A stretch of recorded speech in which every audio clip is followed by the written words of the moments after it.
Assalamualaikum warahmatullahi wabarakatuh. Kami dari kelompok B ingin mempresentasikan. Sebelum itu, kami ingin memperkenalkan diri dari kelompok B. Baik, yang pertama ada Dina Karisma Dewi Khairani, dan yang kedua saya sebagai Azharuddin Fadlullah. Yang ketiga ada Ali Rohmatullah. Yang keempat ada Hasan Apriansyah. Yang kelima ada Maisaroh. Yang keenam ada Randy Janwansyah. Dan yang ketujuh ada Pak Sunandar. Baik, selanjutnya akan dipresentasikan oleh Ali Rahmatullah yang berjudul Development System Inventory berbasis web. Ini tentang website development WBS. Baik, dipersilahkan untuk Ali Rahmatullah. Nah, jadi di sini kita membuat WBS atau Work Breakdown Structure untuk pengembangan website sistem inventory berbasis web. WBS ini kita susun supaya semua proses pengembangan lebih terstruktur, jelas dan mudah dikontrol dari awal sampai selesai. Pertama, ada di tahap initiation atau tahap awal. Di sini fokusnya adalah memahami kebutuhan bisnis, menentukan tujuan proyek, mengidentifikasi siapa saja yang terlibat, dan membuat project charter. Intinya di tahap ini kita memastikan arah proyek sudah jelas sebelum mulai. Lanjut ke tahap planning. Di sini kita muat lebih detail seperti mengumpulkan kebutuhan sistem, membuat dokumen SRS, menyusun timeline proyek, menganalisis resiko, dan menentukan teknologi yang akan dipakai. Tahap ini penting karena jadi fondasi sebelum masuk ke teknis.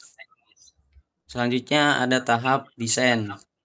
Di sini kita mulai merancang sistem, mulai dari arsitektur aplikasi, desain database, UI, UX, sampai desain API.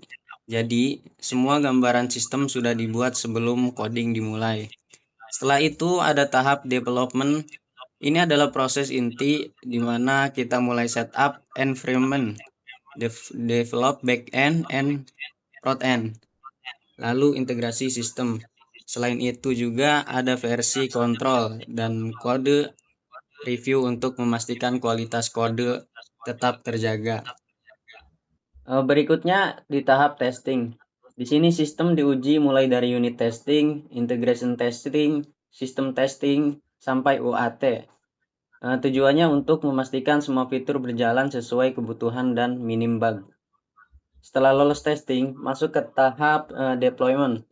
Di sini aplikasi mulai diupload ke server, setting domain, dan SSL, sampai monitoring performa sistem setelah rilis. Terakhir ada tahap maintenance.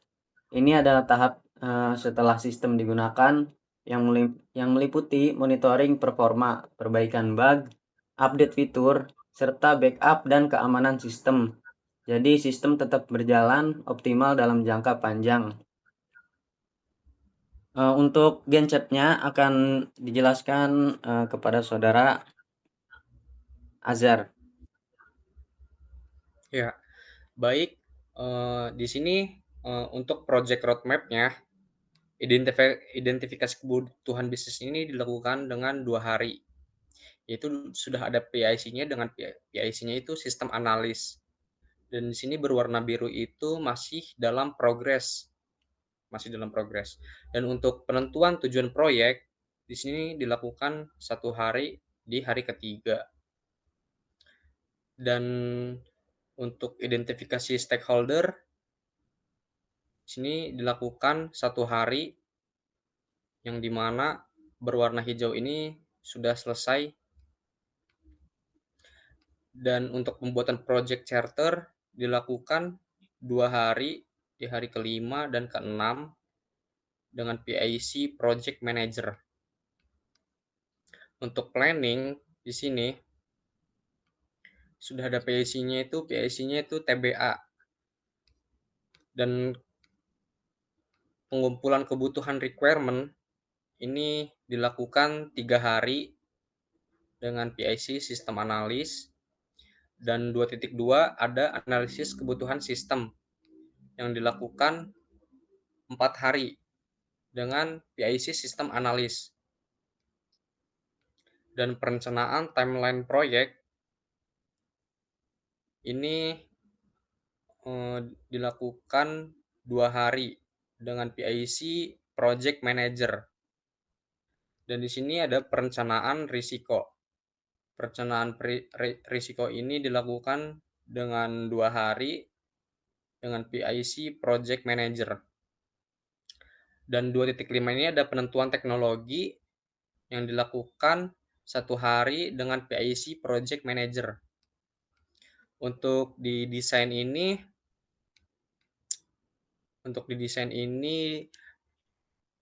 PIC-nya adalah TBA ya. Dan untuk pembuatannya itu 2 hari dengan PIC System Architect.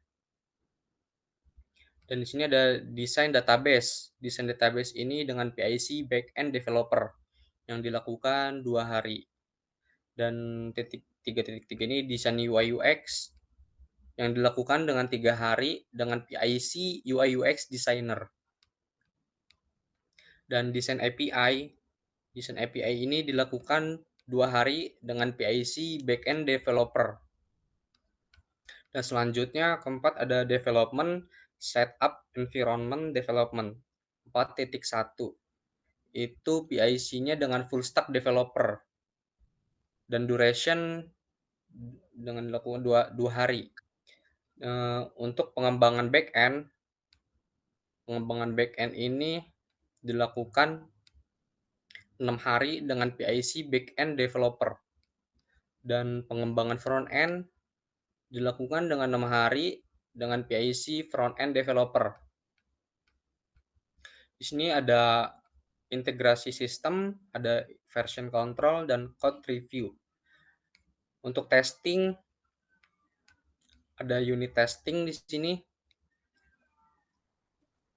Unit testing dengan PIC developer yang dilakukan dengan 2 hari. Integration testing ada PIC-nya dengan QA engineer dilakukan 2 hari. Dan sistem testing dengan PIC QA engineer dilakukan 3 hari. Ada user acceptance testing UAT ini dilakukan 2 hari dengan PIC user atau client. Dan ada bug fixing, ada PIC developer yang dilakukan dengan 3 hari. Dilakukan selama 3 hari. Di sini ada deployment 6.1 setup server yang masih dalam proses dengan PIC DevOps. Dilakukan dengan 2 hari. Ada deployment aplikasi yang dilakukan 2 hari. Dan ada setup domain dan SSL dilakukan 1 hari. Dan yang ketujuh ada maintenance, monitoring performa 7.1 dilakukan selama 4 hari. Dan ada perbaikan bug dilakukan 3 hari. Ada update fitur dilakukan dengan 2 hari. Dan backup dan security dilakukan 2 hari. Baik, mungkin segitu saja presentasi yang dapat disampaikan. Kurang lebihnya mohon maaf. Wassalamualaikum warahmatullahi wabarakatuh.